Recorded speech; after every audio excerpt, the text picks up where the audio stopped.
தமிழக மக்கள் அனைவருக்கும் இனிய மாலை வணக்கங்கள். மே மாதம் 2ஆம் தேதி இரவு 7:30 மணி அளவில் இந்த ஒரு வீடியோ பதிவு பண்ணிகிட்ருக்கோம். நான் உங்கள் அருண்குமார். இந்த ஒரு வீடியோ பதிவில் தமிழ்நாட்டில் பரவலாக கோடை மழை தொடங்க ஆரம்பிச்சிருக்குன்னு சொல்லலாம். குறிப்பாக நம்மளுடைய ஆந்திரா ஒட்டி இருக்கக்கூடிய இடங்களான வேலூர் மாவட்டம், திருப்பத்தூர் மாவட்டங்களில் பல்வேறு இடங்களில் நல்ல மழை பதிவாகியிருக்கு. பல இடங்களில் பார்த்திங்கன்னா ஆலங்கட்டி மழை பதிவாகியிருக்கு. அது பார்த்திங்கன்னா ஒரு திடீர் ஒரு மழை மேகங்கள் உருவாகி, ஒரு வலுவான மழை மேகங்கள் உருவாகி பலத்த காற்றுடன் அந்த ஒரு மழையானது இப்போ பெய்திருக்குங்கிறது நம்ம இந்த செயற்கைக்கோள் படத்தில் பார்க்கும்போதே தெரிய வரும். எஞ்சிய தமிழகத்தில் வழக்கம் போல் பார்த்திங்கன்னா வெயில் வாட்டி வதச்சிருக்குன்னு சொல்லலாம். பல்வேறு இடங்களில் 40 டிகிரிக்கும் அதிகமான ஒரு வெப்பநிலை பதிவாகியிருக்கு. இந்த நேரத்தில் பார்த்திங்கன்னா இந்த ஒரு வீடியோ பதிவில் மோரோவர் பார்த்திங்கன்னா பாசிட்டிவான ஒரு தகவலோடு தான் நம்ம இந்த ஒரு வீடியோ பதிவில் பார்க்க போகிறோம். குறிப்பாக தமிழ்நாட்டில் கோடை மழையானது பரவலாக பெய்ய போது மே மாதம், அதாவது இந்த மாதம் பார்த்திங்கன்னா இயல்பை விட நல்ல மழையாக இருப்பதற்கான வாய்ப்புகள் அதிகம் உண்டு. குறிப்பாக தமிழ்நாட்டின் வட உள் மாவட்டங்கள், கொங்கு மண்டலங்கள், மேற்கு தொடர்ச்சி மாவட்டங்களில் பல்வேறு இடங்கள் பார்த்திங்கன்னா மழை வெளுத்து வாங்க போகிறது. அதை பற்றி ஒரு விரிவான வானிலை தகவலை இந்த ஒரு வீடியோ பதிவில் நம்ம பார்க்க போகிறோம். இது வரைக்கும் நம்ம சேனலை சப்ஸ்கிரைப் பண்ண நண்பர்கள் யாராவது இருந்தீங்கன்னா இது மறக்காமல் சேனலை சப்ஸ்கிரைப் பண்ணிக்கோங்க. சேனலை சப்ஸ்கிரைப் பண்ணிவிட்டு பெல் ஐக்கானை கிளிக் பண்ணிவிட்டு ஆளுங்க ஆப்ஷனை கிளிக் பண்ணிக்கோங்க. அப்போ நம்ம பதிவு செய்கிற வீடியோ பதிவுகள் அனைத்தும் உங்களுடைய நோட்டிஃபிகேஷனுக்கும் வரும். மறக்காமல் சப்ஸ்கிரைப் பண்ணிக்கோங்க. வாங்க வீடியோ பதிவுக்கு போகலாம். தற்போது நீங்கள் இந்த ஒரு செயற்கைக்கோள் படத்தில் பார்க்கலாம். சித்தூர் ஒட்டியிருக்கக்கூடிய வேலூர் உள்ளிட்ட இடங்கள்லாம் ஒரு வலுவான மழை மேகங்கள் உருவாகியிருக்கு. அதேபோல் நம்ம ஏற்காடு, சேலம் மாவட்டத்தின் ஏற்காடு ஒட்டி இருக்கக்கூடிய இடங்களும், தருமபுரி மாவட்டத்தின் பல்வேறு இடங்களிலும் மழை பதிவாகிட்டு இருக்குது. அதாவது இந்த ஆந்திரா ஒட்டி இருக்கக்கூடிய இடங்கள், கர்நாடகம் ஒட்டி இருக்கக்கூடிய இடங்கள்லாம் ஒரு கிழக்கு தொடர்ச்சி மலைப்பகுதின்னு சொல்லக்கூடிய அந்த கிருஷ்ணகிரி ஒட்டி இருக்கக்கூடிய மலைப்பகுதியெல்லாம் அதிகமான ஒரு மழை மேகங்கள் உருவாகி மழை பெய்து வருகிறது. இதுதான் தற்போதைய நிலை. இந்த நிலை பார்த்திங்கன்னா கூடிய சீக்கிரம் மாறப்போகுது. குறிப்பாக வருகின்ற 3ஆம் தேதியிலிருந்து படிப்படியாக, அதாவது நாளையிலிருந்து படிப்படியாக மழை பெய்யக்கூடிய இடங்கள் மேலும் அதிகரிக்கிறதுக்கான வாய்ப்புகள் உண்டு. அதாவது இன்றைக்கி ஒரு சில இடங்களில் பெஞ்சிருக்கும். நாளைக்கு பார்த்திங்கன்னா அதை விட இன்னும் 2-3 இடங்களுக்கு கூடுதலாக பெய்யும். ஆனால் அந்த 6ஆம் தேதிக்கு மேலே பார்த்திங்கன்னா பல்வேறு இடங்களில் மழை வெளுத்து வாங்கும். 10ஆம் தேதிக்கு மேலே வெப்பநிலையானது இயல்பை குறைந்து இயல்பான வெப்பநிலை குறையும். இதுக்கு மேலே பார்த்திங்கன்னா நமக்கு கத்திரி வெயிலுடைய தாக்கம் அதிகமாக இருக்காது. அதையும் குறிப்பாக இந்த மே மாதம் 5ஆம் தேதி 6ஆம் தேதிக்கு மேலே பார்த்திங்கன்னா வெயிலுடைய தாக்கம் படிப்படியாக குறைந்து 10ஆம் தேதிக்கு இருந்தாலும் பார்த்திங்கன்னா ஒரு வெப்பத்தினுடைய தாக்கம் இயல்பான அளவு ஒட்டி இருக்கிறதுக்கான வாய்ப்புகள் உண்டு. அதனால் மே மாதம் இதுக்கு மேலே பார்த்திங்கன்னா வெப்பம் அதிகமாக இருக்குங்கிறதுக்கு வாய்ப்புகள் மிக மிக குறைவுங்கிறது தான் இப்போதைக்கு தகவல்.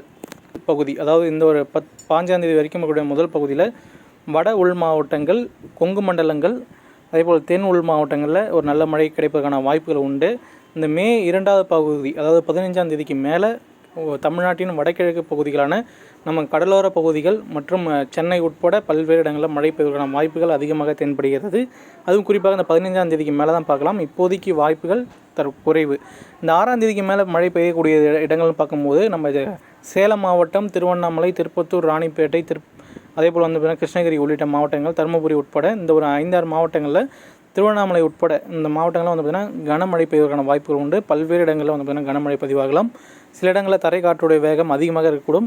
பல்வேறு இடங்களில் ஆலங்கட்டி மழையும் பதிவாகிறதுக்கான வாய்ப்புகள் உண்டு. இரவு நேரங்களில் இடிமின்னல் அதிகமாக இருக்கக்கூடும். தரை காற்றுடைய வேகம் அதிகமாக இருப்பதன் காரணமாக பல்வேறு இடங்களில் பார்த்திங்கன்னா பயிர் சேதங்கள் ஏற்படுவதற்கான வாய்ப்புகளும் உண்டு. சில இடங்களில் பார்த்திங்கன்னா வாழை மரங்கள், அந்த ஒரு விவசாய நிலங்கள் பார்த்திங்கன்னா பாதிப்படைவதற்கான வாய்ப்புகளும் அதிகமாக உண்டு. ஏன்னா அந்த ஒரு மழையானது மாலை 2 மணிக்கு மேலே தொடங்கி நள்ளிரவு வரைக்கும் ஒரு பல்வேறு இடங்களில் அந்த ஒரு மழை மேகங்கள் நகர்வை பொறுத்து மழை இருப்பதற்கான வாய்ப்புகள் உண்டு. அதேபோல் நம்மளுடைய கொங்கு மாவட்டங்களான நீலகிரி, கோயம்புத்தூர், அதேபோல் திருப்பூர், இந்த ஒரு மாவட்டங்களை பொறுத்த வரைக்கும் ஒரு கனமழைக்கான வாய்ப்புகள் உண்டு. அதாவது இந்த மலையை ஒட்டியிருக்கக்கூடிய இடங்கள், மேற்கு தொடர்ச்சி ஒட்டியிருக்கக்கூடிய அந்த மலைப்பகுதிகளில் கனமழை பதிவாகிறதுக்கான வாய்ப்புகள் உண்டு.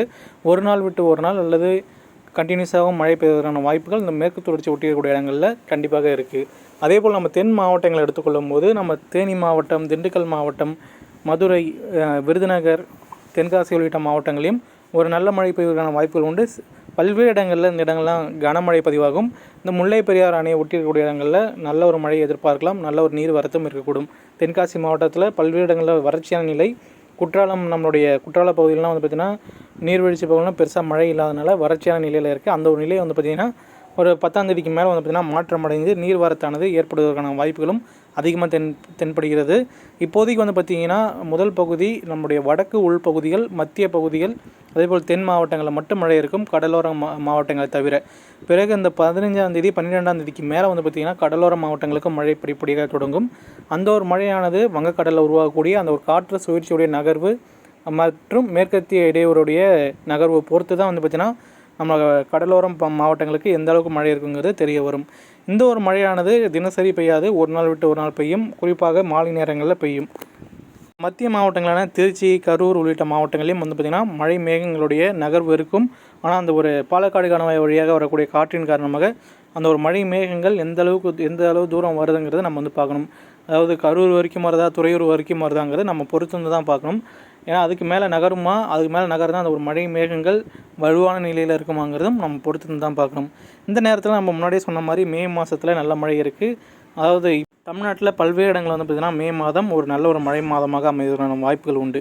ஏன்னா இந்த ஒரு மாதத்தில் பல்வேறு இடங்களில் இயல்பை விட சற்று கூடுதலான மழையும் பதிவான வாய்ப்புகள் நம்மளுடைய தமிழ்நாட்டுக்கு இருக்குது.